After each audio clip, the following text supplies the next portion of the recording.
In this video, I'm going to tell you what is the prototype vulnerability. A prototype vulnerability, often referred as a prototype pollution vulnerability, is a type of security flaw that occurs in JavaScript application. So this is a common JavaScript web application vulnerability. This vulnerability allows an attacker to inject properties in object prototype. This actually allows an attacker to inject a property in an object prototype. So what happens when an attacker injecting a property? When an attacker injects on the property, it can lead to a malicious activities such as a denial of service, code execution, or a data theft. So the vulnerability is allowing attacker to inject on the object properties. So why this prototype pollution occurs? In JavaScript, every objects are getting created with a prototype. Whenever the new object is getting created, it will be created with a prototype. When a property is accessed on an object, the JavaScript engine will first look for that property directly on the object. If the property is not found, then what the JavaScript engine will do is it will then look for the prototype chain until it either finds a property or reaches the end of the chain. Then what is the prototype pollution? How it occurs? The prototype pollution occurs when the attacker is able to modify the prototype of the base object, such as object.prototype. Once a prototype is polluted, all objects that inherit from this prototype will also be affected. This can happen through either insecure use of JavaScript functions and objects, such as you can see the code below. They are unsafely merging of an object is happening in the code, like a object.assign or libraries like a LO dash. Insecure handling of user input is the another reason, allowing user input to directly modify the objects without proper sanitization. Invalid sanitization, input validation is not properly handling here, so the attacker can be able to modify the objects manually. Third one is improperly configured libraries. Using third-party libraries that do not handle object properties securely, which can be exploited by attackers. So these all three common problems that creates the prototype pollution vulnerability. So I'm starting with the basic ports bigger labs. I'm trying with the prototype pollution. I wanted to show you guys like what the tool that really helps me to find this prototype vulnerability. So I'm starting with the ports bigger lab. The lab name is a client-side prototype pollution via browser API. Let's get started accessing this lab. Let's start with this. So it started a new server for me. It's a test website, as you all know, so it looks like a same cross-site scripting website. So let's see it has the cross-site scripting vulnerability or not. Let's try with this, the script tag here. Let's paste some vulnerable JavaScript payload, whether it triggers any JavaScript alert here. So it's a common thing that every security researchers will do. I'm doing the same, but this thing will not work here because this website doesn't have the cross-site scripting vulnerability. It has a client-side prototype pollution, so we have to construct a payload and we have to execute through prototype pollution. So I'm starting with my Chromium browser, which is integrated with the Burp Suite. Click on the open browser, it will open this browser.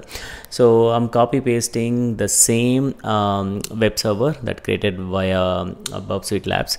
So here you have to do is like you have to click on this extension. This DOM Invader tool is the main thing that that's the only reason I've made this video. Go to the settings, and by default it is actually inactive. You have to click on the button and make it as an active thing. Go to the extension part here. Then it's a little slow, just bear with me. It's already enabled, but if it's disabled for you, just click and enable it. Then you can see that the gadget is available here. On the DOM Invader first page, click enable, tick all these things and enable the prototype pollution. By default it's it's not active. You have to enable it. And the MISC, you don't have to turn anything on. and I just wrote my name here, Dil, and updated canary. So in order to update the canary, you have to reload. I just reloaded it, and you can see something is passing through the browser URL. So it updated my Dil name into the payload position. So once you have done with that, click on the inspect button. So inspect button will open the inspect tab, and what you have to do is like I'm saying it again, this browser is really slow for me, so just bear with me. So next to the application you can see that two arrow buttons. So click on that, and you can see that DOM Invader tool. So you can see that DOM Invader tool. Click on it. Let it open.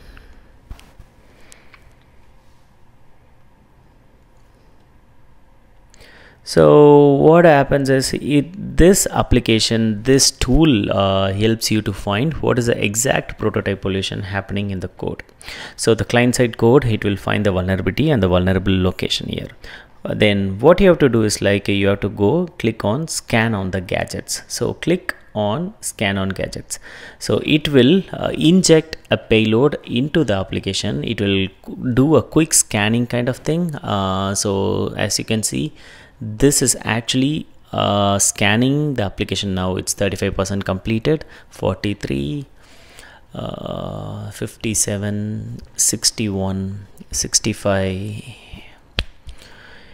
83. Okay, it's done. So if it's vulnerable to anything, then it will go show you some as you can see, the DOM Invader found one sync via prototype pollution. So this application is vulnerable to prototype pollution, we all know, but it found something in the code that it can able to inject a vulnerability and produce a cross-site scripting alert here by using this prototype pollution vulnerability. So again we have to open the inspect elements, then click on the two arrow button, let it load.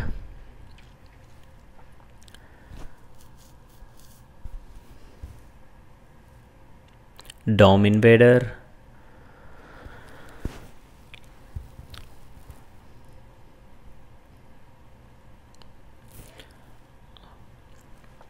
okay, now you can see there is an exploit. The exploit button is available for you. If you click on that exploit, the application will actually helps you to find everything on their own. So if you click on the exploit, it will actually helps you to trigger the cross-site scripting using the prototype pollution vulnerability. See, JavaScript alert is triggered by using this prototype pollution. We actually polluted the property of a base object by using this vulnerability. This tool is DOM Invader tool by Burp Suite. It's default available on the Burp Suite. Try it out and let me know if you have any comments. Thank you.